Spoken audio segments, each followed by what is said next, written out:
Having defined functions now like arcsin, arccos, arctan, we would like to be able to calculate their derivatives. Most students have not seen this before. If you have, you're in a good position. We're going to actually derive the formulas for these derivatives using the identities that really define the inverse functions. We're going to start with the idea that we have a variable x. If we take the arcsin of that and then the sine back again, because these two functions are inverses, that really is the definition of arcsin, assuming the domain's fine, we get back to the value that we started with. So we start with x, we run it through the arcsin function, then we run it through the inverse sine, we get back to x. Now here's the magic that's going to let us find the derivative of arcsin.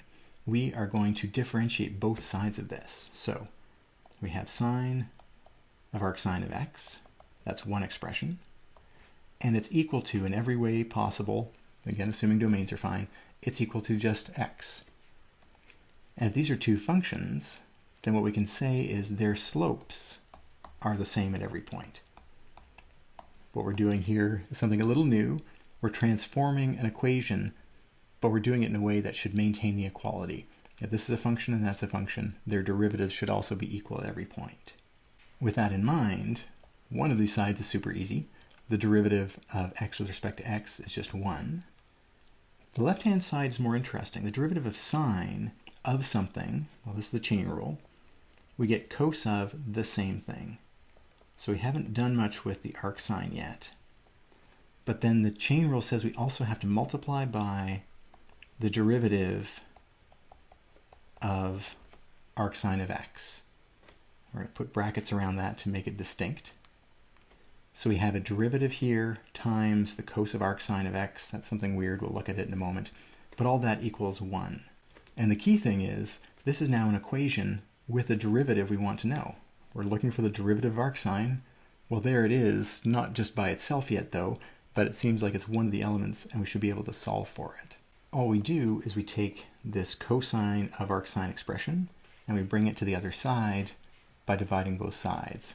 So we're going to have the derivative equals 1 over the cos of arcsin of x. Now I would classify that as a true statement. It is definitely the natural result of all the calculations we've done so far. However, it turns out not to be that useful. There are other ways to write this expression that turn out to be much easier to work with. If we look at this relationship, this is almost like our sine of arcsin, but because sine and cosine are different functions, you trying to mix the inverses here, we can't really simplify in any meaningful way. However, if we go back to one of the classic identities in trigonometric functions, cos squared plus sine squared equals 1. If we have any angle used in that expression, we can rewrite that expression as cos of something is the same as the square root of 1 minus sine squared, just isolating for cos. And if we take advantage of that, and instead of calling it cos of theta, what we have is cos of arcsine of x. So we're going to take every theta in this expression and replace it with arcsine of x, just giving it a slightly different name, but we're being consistent on both sides. We're going to have 1 over the square root of 1 minus sine, and we've got to be careful here, sine squared is the same as sine of something all squared, and that something is theta, and that theta is arcsine of x. Close bracket and close bracket. Now we're in business, because here we have our x value, and then we have our sine and arcsine, which are our inverse functions. So we start with x, we run the arcsine, and we run the sine on it. That gets us back to x, going back a page. That is in fact the simplification or the identity that we even started this whole thing with. So 1 over the square root of 1 minus, all of this simplifies down to x, and there's a squared on the outside. That's what we're looking for.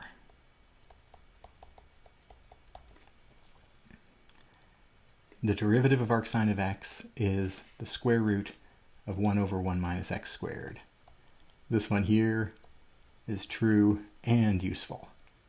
This is the derivative definition we would ask you to memorize. Notice it doesn't have the same flavor as other trig function derivatives.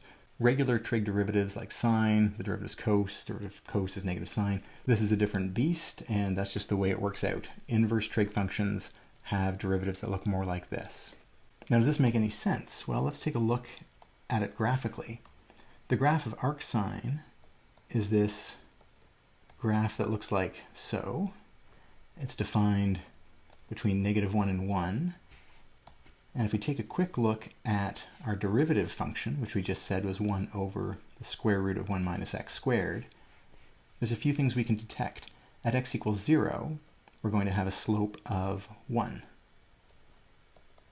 Well, that kind of makes sense. We have a slope here. The scale would be an issue, but we see a positive slope anyway. And we also see these slopes getting bigger and bigger and bigger and bigger. Does that work with this function here? Well, as x goes towards 1 over the square root of 1 minus x squared, if this is getting closer and closer to 1, that's going to get closer and closer to 1 over 0, which is going to head off towards infinity. So we actually are going to see, lining up with the point 1 on this graph, x equals 1, we're going to see this have a vertical asymptote. And we can actually see the same thing on the other side. As we approach the value -1, well, as x goes to -1, we're going to be squaring that. -1 squared is 1. We're also going to be approaching 1 over 0 again, which approaches positive infinity. So as we compute the slopes on this graph here, we have very large, in fact, infinitely large slope at the very end. We capture that by large values in the derivative graph. At the middle, we have a nice reasonable slope, turns out to be slope 1 exactly, and then the slopes get larger and larger and larger, steeper and steeper, as we approach the point x equals 1. So our derivative calculation with the formulas is validated by this quick and dirty graphical analysis. As part of your assignment, you'll also be asked to compute the derivative of the other inverse trigonometric functions using the same fundamental approach. It's excellent practice for looking at the derivative calculations, chain rules, and it's also going to be a gateway to other ways we can compute derivatives using implicit differentiation.